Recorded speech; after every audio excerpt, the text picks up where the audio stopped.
সৰ্বত্ৰ এতিয়া artificial intelligence অৰ্থাৎ কৃত্ৰিম বুদ্ধিমত্তাৰ দিন চলিছে আৰু তাৰ সুবাদতে এজন মেধাৱী ছাত্ৰই এক বিশেষ আৱিষ্কাৰ কৰিছে, যি আৱিষ্কাৰে শৈক্ষিক ক্ষেত্ৰত এক যুগান্তকাৰী পদক্ষেপ হিচাপে চিহ্নিত হ'বলৈ গৈ আছে আৰু আমি সেই বিষয়ে আলোচনা কৰিম। পুনতে আমি দেখুৱাইছোঁ এটা বিশেষ আৱিষ্কাৰ এআইৰ জৰিয়তে এজন মেধাৱী ছাত্ৰ তেজপুৰৰ শ্লোক খোছলা এই ছাত্ৰজনে পল' শীৰ্ষক এক বিশেষ আৱিষ্কাৰ কৰিছে, যাৰ জৰিয়তে শ্ৰেণীকোঠাত শিক্ষক নাথাকিলেও পাঠদান কৰিব পাৰিব বা প্ৰতিটো শ্ৰেণীৰ ছাত্ৰ ছাত্ৰীসকলে তেওঁলোকে লাভ উঠাব পাৰিব। মই দেখুৱাইছোঁ পুনতে এই আৰ্হিটো আৰু শ্লোক খোছলা যিহেতু আছে, মই তেওঁৰ লগত কথা পাতিম এই বিষয়ে। পুনতে জানিব বিচাৰিম তোমাৰ এই শেহতীয়া যি আৱিষ্কাৰ এই সন্দৰ্ভত।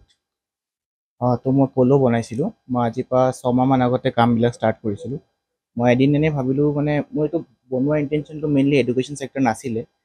মই ভাবিছিলোঁ যে লাইক এটা এআই মোৰ পাৰ্চনেল, ধৰক মই কথা পাতিবলৈ, মোৰ লগত থাকিবলৈ, তেতিয়া মানে এআই যিহেতু ইমান আগবাঢ়ি আহিছে, চ' মই আৰু সৰুৰ পৰাই মানে মোক এইবিলাক বস্তুত ইণ্টাৰেষ্ট বনোৱাত, হাৰ্ডৱেৰ লাইনত। মই ভাবিছিলোঁ যে আপোনাৰ যেতিয়া এআই ইমানে এডভান্স হৈ গৈছে যে মই ৰবটিক্সত মোৰ ইণ্টাৰেষ্ট সৰুৰ পৰাই বহুত বেছি। মই ৰবটিক্স ছেক্টৰত কিবা এটা মানে কৰিব সদায় বিচাৰিছিলোঁ। তেতিয়া মই এইটো ৰিচাৰ্চ কৰি আগতেতো ৰিচাৰ্চ বহুত লাগিলে এইটো। দেন ৰিচাৰ্চ কৰাৰ পিছত মই গম পালোঁ যে পচিবল হয় বস্তুটো এনেকৈ এটা বনোৱা। দেন মই আপোনাৰ ছফ্টৱেৰ ডিজাইন কৰা ষ্টাৰ্ট কৰিলোঁ লাহে লাহে। ছফ্টৱেৰ ডিজাইন হ'ল, ইয়াৰ এপ এটা ডিজাইন কৰিলোঁ। দেন বেছিকৈ হাৰ্ডৱেৰো মোৰ হৈ গ'ল। এতিয়া আউটাৰ বডিটো অৰ্ডাৰ দিয়া আছে, এইটো অহাৰ লগে লগে এইটো ইণ্টিগ্ৰেট হৈ যাব। ত' মই এইটো বনোৱা মানে এইটো ফিচাৰ্ছ আপোনাৰ বহুত আছে, যেনেকৈ ধৰক প্ৰথমটো এডুকেশ্যন ছেক্টৰ, এইটো আপোনাৰ কাম আহিব পাৰে। টিচাৰ্ছৰ ৰিপ্লেচমেণ্ট, এআই টিউটাৰ, আপোনাৰ হোম টিউটাৰ হ'ব পাৰে, যেনেকৈ আজিকালি টিউশ্যনছ হয় ঘৰত। টিউশ্যনৰ জেগাত ই পঢ়াব পাৰে আৰু ই মানে পূৰা ইয়াৰ ৰবটিক বা আপোনাৰ ৰবট লেংগুৱেজ ইউজ নকৰে। যেনেকৈ হিউমেন, যেনেকৈ আমি ধৰক মানুহে ফোনত যেতিয়া কথা পাতোঁ, 1 to 1, আপুনি কিবা ক'ব, আপোনাৰ যাৰ লগত কথা পাতিছে তেখেত শুনিব, তাৰপিছত ৰখিব। তাৰপিছত মই যেতিয়া ক'ম তেতিয়া তেখেতৰো শুনিব। সি তেনেকুৱাই কথা পাতে, মানে আপুনি যেতিয়া কৈ থাকিব সি শুনিব, তাৰপিছত সি কিবা ক'লে আপুনি যদি মাজত কৈ দিয়ে সি ৰখি যাব। পূৰা হিউমেন লাইক আপোনাৰ টকিং হয় ইয়াৰ।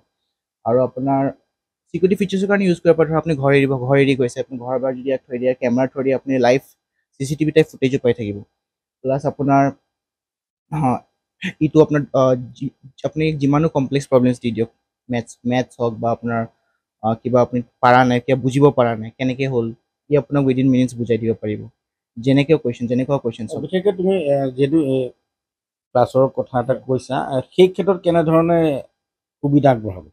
ক্লাছত মানে আপোনাৰ এইটো ধৰক যোনবিলাক চামছ বা প্ৰব্লেমছ টিচাৰ্ছবোৰে ছল্ভ কৰিবলৈ অলপ সময় লগায়, তেখেতে কনফিউজ হৈ যায় বা টিচাৰ যেতিয়া এবচেণ্ট থাকে, তে মানে আপোনাৰ পল'ক ইউজ কৰি পেলাই তেখেতে ক্লাছ কৰাব পাৰে ঘৰৰ পৰাই। ধৰক টিচাৰে নিজৰ ফোনো পায়, ফোন দি ইয়াক কানেক্ট কৰিলে, এপ আছে এটা মই বনাইছোঁ, এপ দি মানে আপুনি ফোন দি ইয়াক কানেক্ট কৰিব পাৰে। যেনেকৈ স্মাৰ্ট ৱাটছৰ এপছবিলাক আহে, তেনেকৈ এপ বনাইছিলোঁ। টিচাৰবোৰে আপোনাৰ ঘৰত বহি মোবাইলৰ পৰা ধৰক গা বেয়া উঠিব পৰা নাই, এই মোবাইলৰ পৰা ভিডিঅ' কল থ্ৰু দি ইয়াৰ যোনটো কেমেৰা আছে, এই কেমেৰা থ্ৰু দি ক্লাছো দেখা পাই থাকিলে, প্লাছ এই স্ক্ৰীণটোত টিচাৰজন আহি পেলাই ক্লাছ কৰাব পাৰে ৱৰ্ক ফ্ৰম হোম আৰু ঘৰৰ পৰাই। সেইটো এটা বহুত ভাল ফিচাৰ মই ভাবোঁ, কাৰণ আজিৰ দিনত এইটো যেতিয়া টিচাৰ্ছ নাহে তেন্তে ক্লাছটো মিছ হৈ যায়। মিছ হোৱা জেগাত যদি ইয়াৰ থ্ৰু দি ক্লাছ কৰাব পাৰে, তেন্তে সেইটো মানে এটা ফাৰ্ষ্ট ইনভেনশ্যন টাইপ হয়।